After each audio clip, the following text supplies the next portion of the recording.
Good morning everyone. Today I'm here to upload a video on nutrition in human beings from the chapter Life Process of class 10 biology.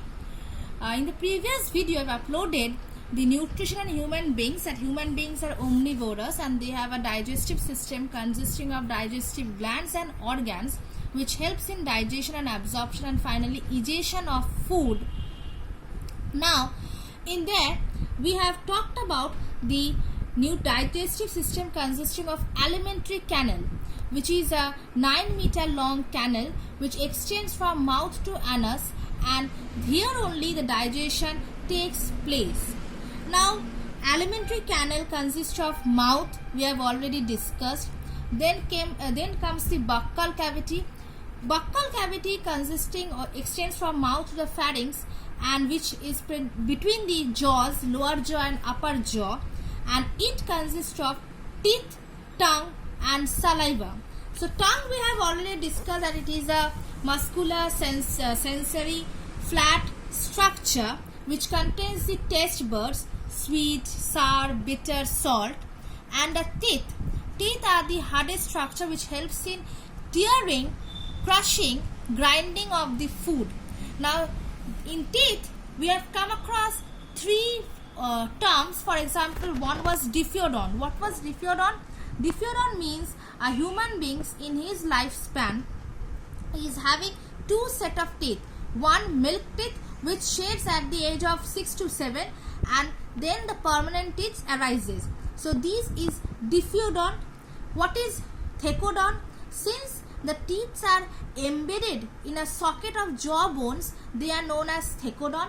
And what is Heterodon? Human beings have teeth of 4 different types: incisors, canines, premolars and molars. And these 4 different types helps in tearing the food, grinding, crushing in different ways. For example, incisor helps in biting. Canines, though less used in human beings, helps in tearing, and premolars and molars helps in guiding. So, for example, incisors helps in biting.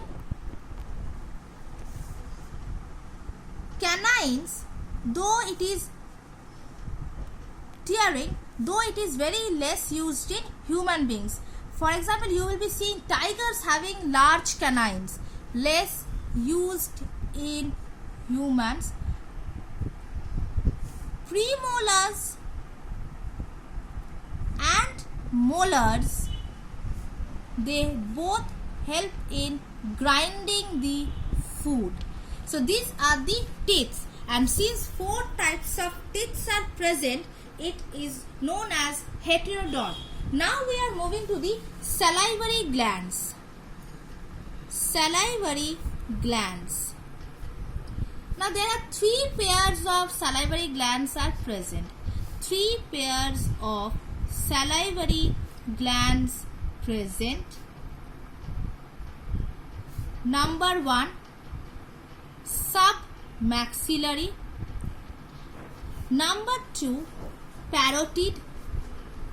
Number 3, sublingual. Submaxillary is present at the angles of lower jaw. Parotid below the ears, and sublingual below the tongue.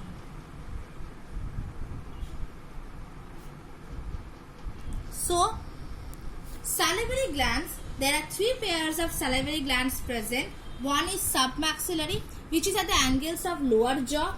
Then comes a parotid, which is below the ears, and sublingual, which is below the tongue. It actually secretes the saliva.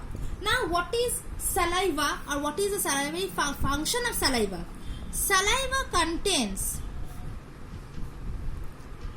mucus, water, lysozyme enzyme and the enzyme ptyalin.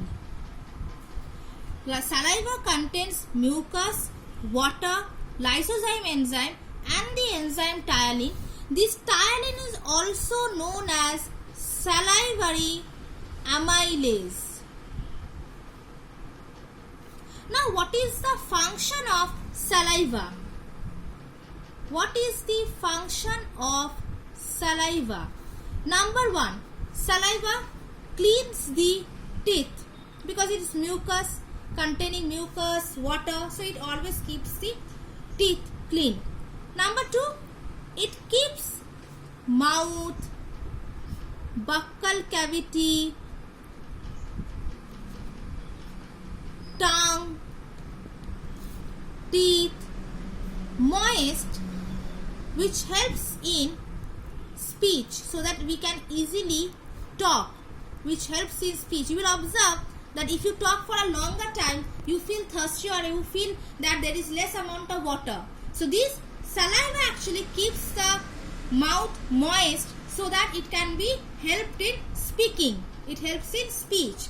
Next, saliva contains the antimicrobial enzyme lysozyme. As the name suggests, antimicrobial, so these lysozyme kills any form of bacteria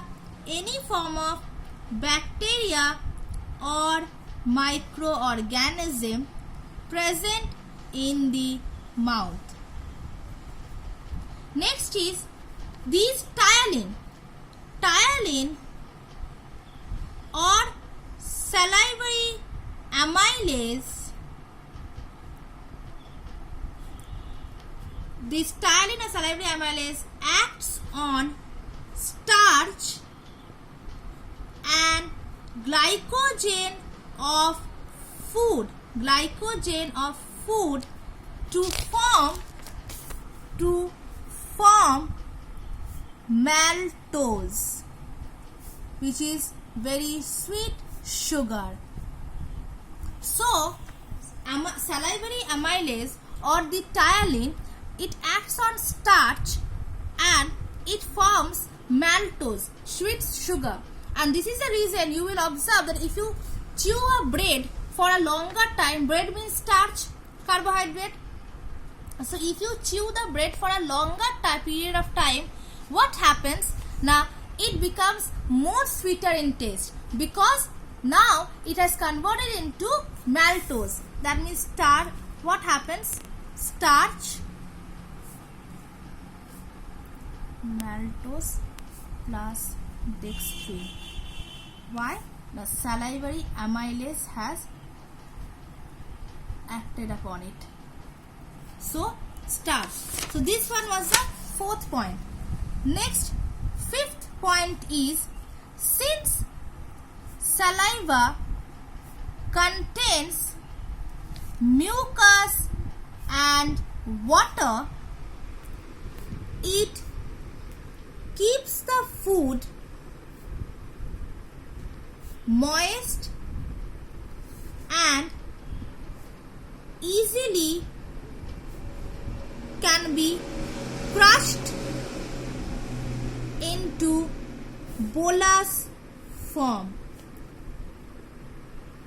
Since saliva contains mucus and water, it keeps the food moist, and so that the food can be crushed into bolus form and be passed into the digestive tract. Now, next we are coming to the dental caries. Now, often you will hear that your parents or elders are saying, no, don't eat much sugar-coated chocolates or sugar. It will decay your teeth. Why? Now, these dental caries, or it is often known as dental plaque, is actually dental plaque is done by the bacteria or caused by the bacteria Streptococcus mutans. Now whenever there is a food in it, the streptococcus, when there is food, streptococcus mutans act on it, that is the food, act on it means that the food, and produces acid. It causes yellowish of the teeth. Now saliva, though it has the enzymes, or though it has the capacity to neutralize acid, it cannot neutralize due to the plaque. And mainly the dental caries is actually the softening of dentine. What is dentine? The inner bone covering, and the dentine and the enamel, which is the outer covering. Though enamel is the hardest bone, dental caries is actually the softening. The enamel also softens, and if it creates a pulp in it, creates a cavity in it, and if it is persists for a long time, then it will also be the reason of shedding of the tooth. So brushing of teeth is necessary after every meals. So today this video was only regarding the salivary glands. There are 3 pairs of salivary glands: the function saliva and the dental caries. Thank you.